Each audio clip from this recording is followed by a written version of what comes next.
Hello everybody, let us continue with our discussions on the various functions of Excel. We have seen the measures of central tendency and the measures of deviation, and now we can go into the measure of kurtosis and measure of skewness using Excel. So here we have our data. Now to find the value of skewness of the data, what you have to do is you have to go to statistical functions and select skew.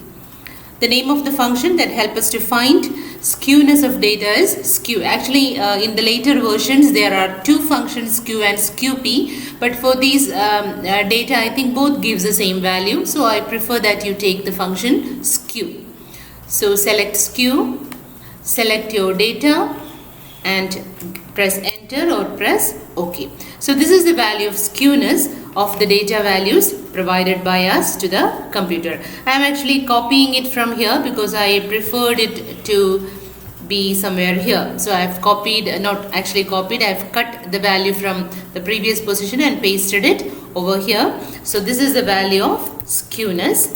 As we all know, skewness takes the values between -1 and +1. So here it is 0.02. So we can say that the data is almost symmetric because the value is very near 0.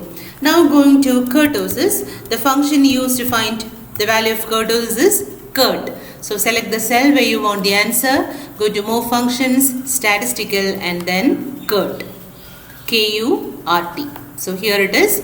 I have selected kurt.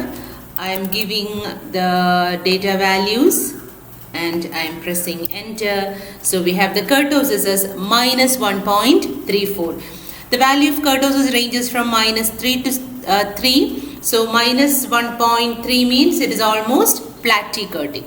As we have learned, value of kurtosis is 0 means it is mesokurtic, positive means it is leptokurtic, and negative means it is platykurtic. That is the graph obtained will be sort of flat in nature.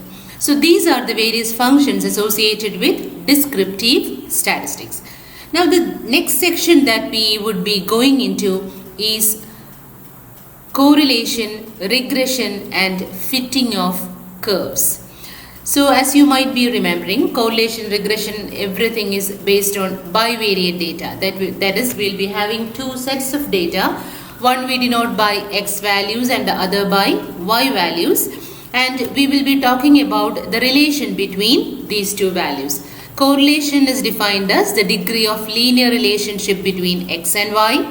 Regression is actually a relation between x and y which help us to predict the value of the dependent variable for any value of the independent variable. And equation fitting means we are identifying the exact relation between x and y. All these things were covered during first semester. And I want you to go through the theory portion so that you will be able to understand the practicals that we are doing. I think we will do that, all these things in the next sheet. We will, what will we name it? We will name it as maybe correl, regression, and fitting. So that is our next sheet. So here, since we have this deals with both x and y, we will be having two sets of data. One is x. We can give some values for x as 2, 5, 7, 9, 6, 4, 8. Okay. These are the x values, and I'll give it as 9 just to avoid much repetition. Okay, 9 is already there, so I'll give it as 11. No problem if it is repeated also. So this will be 23, 45, 43, 36, 95, 61, 67, and 58. Okay, I have given random values. So what we are going to try is we are going to find the correlation between x and y. We are trying to find the relation, what type of relation. If it is linear, what is the equation? If it is not linear, what is the equation? So we will be trying to fit an equation to these data values, and we will be trying to find the regression, the value of regression also, regression equation also. So We'll first go to correlation. Actually, correlation, two functions are there to find correlation that we have to study. One is the function correl, which gives you, see the explanation, returns the correlation coefficient between the two data set. And there is one more function which is called Pearson, which also gives you the same thing. So I think this is the later version. Yeah, it is here. Pearson returns the Pearson product moment correlation. Actually, both the values are exactly the same. We will try both. So first, I think we will take correlation. So here is the correl function. I am selecting it. It is asking for two array values. Both are compulsory. So array 1 should be your independent variable. Always there will be two variables in correlation. Sometimes x will be the independent variable, sometimes y will be the independent variable. All these concepts were discussed in detail in our theory classes. So whatever is your independent variable, give the value x. Don't select the name of the variable, okay? Just give the data values. Now come to array 2 and you select the values of y. Here we have selected this cell, so the answer will be coming here. See, once the data values are selected, the correlation has already come. So when I click OK, you have the answer. I think I'll better take it from there and paste it somewhere where it is more clear. So this is your correlation. This is using the correl function. We can calculate the same thing using the Pearson function and see if it is the same or not. So I'm going to statistical Pearson. Where is Pearson? Yeah, Pearson is here. Again, it is asking for the first array values and it is asking for the second array values. Both are given and I am pressing enter. See, both returns you exactly the same value. That is, both these functions calculate the moment measure of correlation for the given x and y. Here, actually, when it comes to correlation, even if you select x and y in the wrong order, it doesn't matter.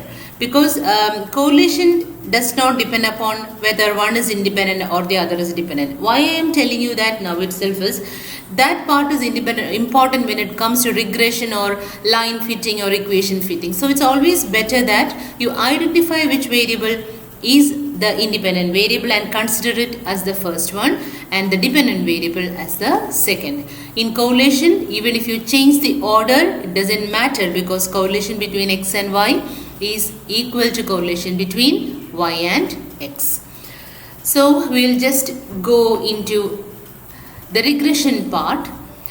Actually, before going into the regression, regression means you are actually fitting an equation. So before going into that, I think I will familiarize you with the scatter diagram. Okay, so we need to draw the scatter diagram. Scatter diagram is actually a representation of these data values. That is, how do we define it? It is that is, we are plotting the points xi, yi to identify the type of correlation between the two sets of variables. So for invoking or drawing any graph, the rule is you have to select the data first.